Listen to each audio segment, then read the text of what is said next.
From Church Militant Studios, this is the Church Militant Evening News. Hello and thank you for joining us this Thursday, March 16th in the third week of Lent. I'm Hunter Bradford, along with James Fedua, here with Catholic News in Context. Tonight, the Vatican tries to escape all its problems, and we aren't even talking sex abuse.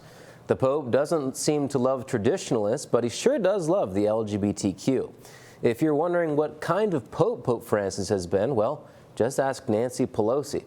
Leading us off, a multi-million-dollar lawsuit against the Vatican Secretariat of State has been allowed to go ahead, despite legal objections from the Vatican. 3 Vatican judges announced on Tuesday the Vatican's former Chief Auditor General, Libero Malone's lawsuit, asking for more than 9 million euros filed in November last year, is allowed to continue, rejecting a motion to dismiss.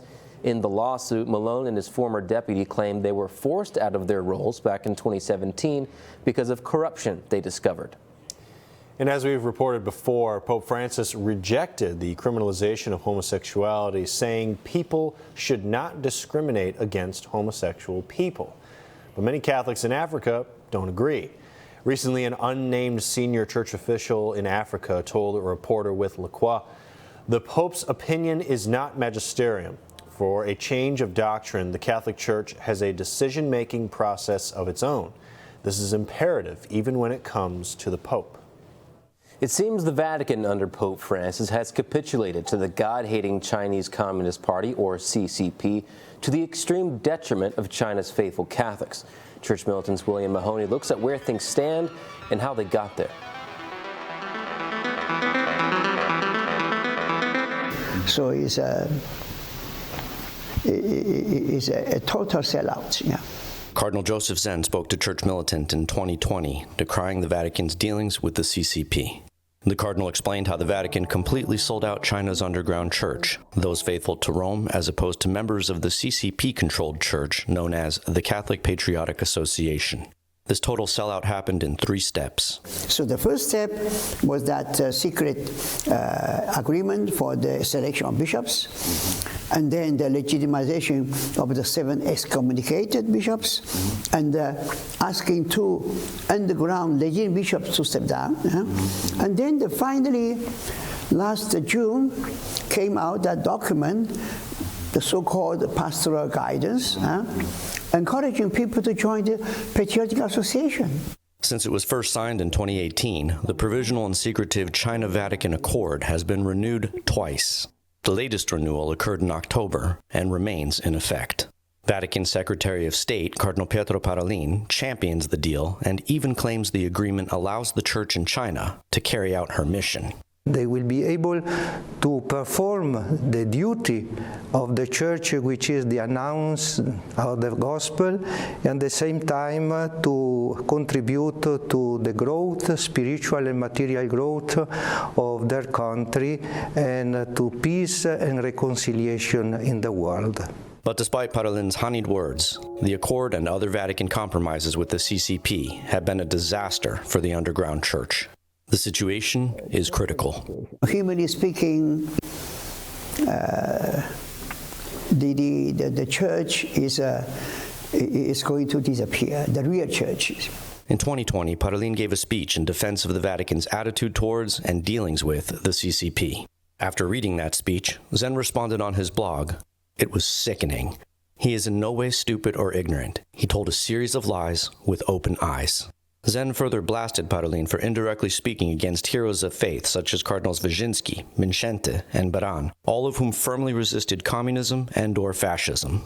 I have evidence that he's not a man of faith, because he despises those heroes of faith in the Central Europe.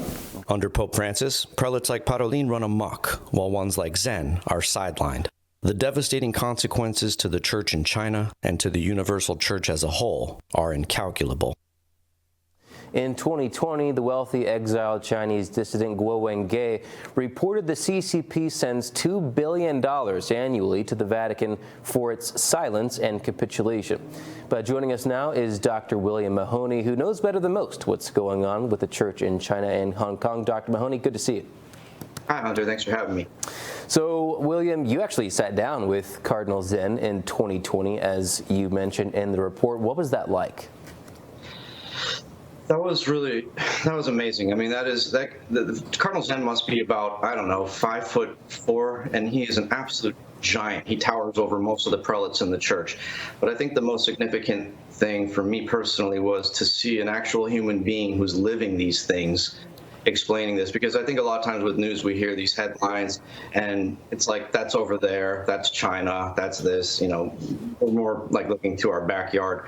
But just to see him and to see how much this was affecting him personally, and all the people he knows over there that he sees suffering, it really brought it home for me. It made it it made it very real. And I was always interested in the topic. China's always fascinated me, and I was interested in what's going on there with the underground church in Hong Kong. But this was really something to see how real it is.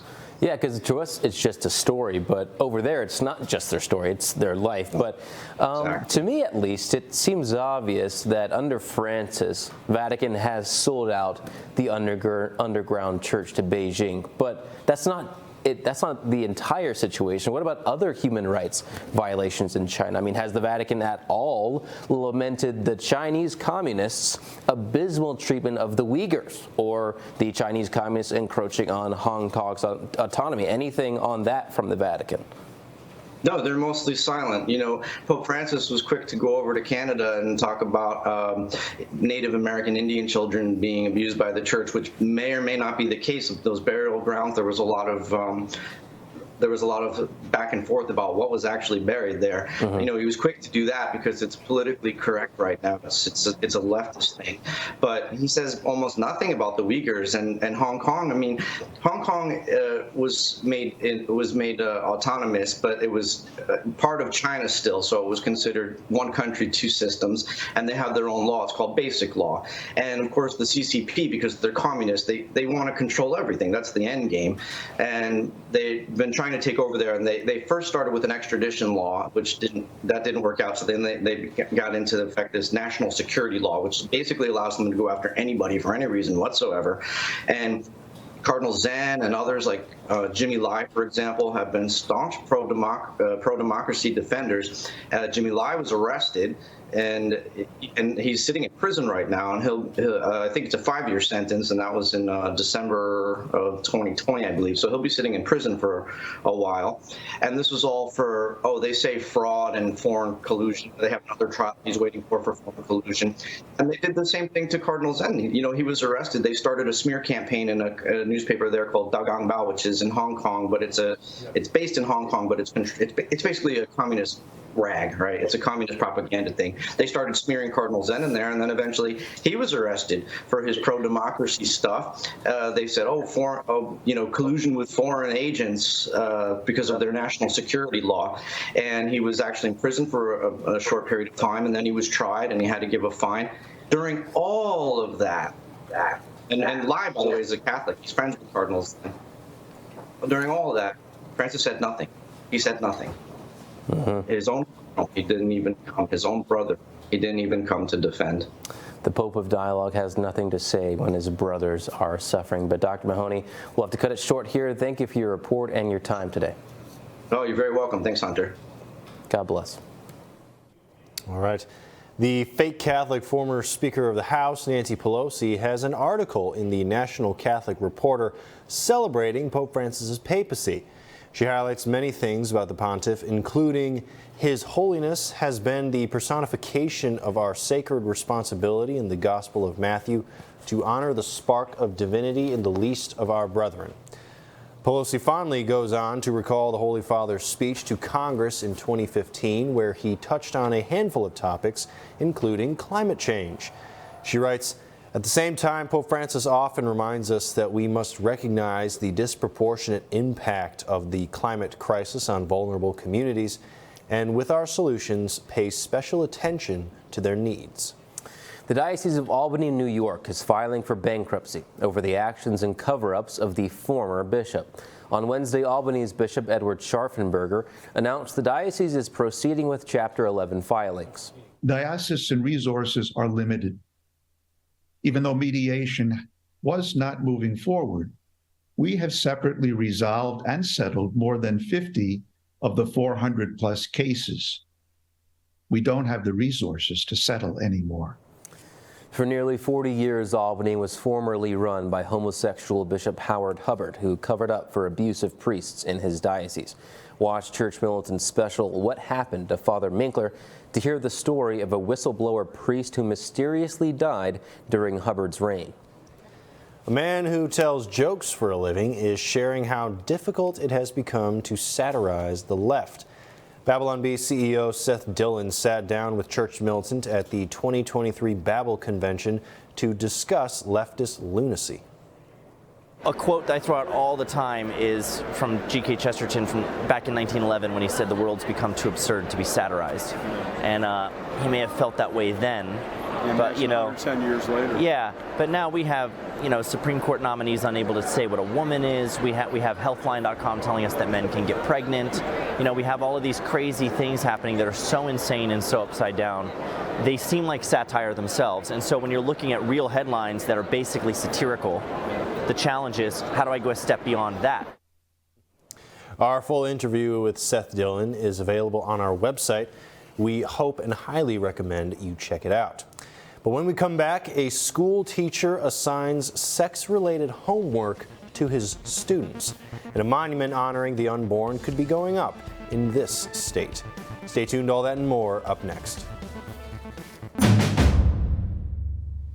Thank you for watching the first half of Church Militant Evening News. If you would like to watch the rest of today's episode, please click the link in the description, and we'll see you at churchmilitant.com. God love you.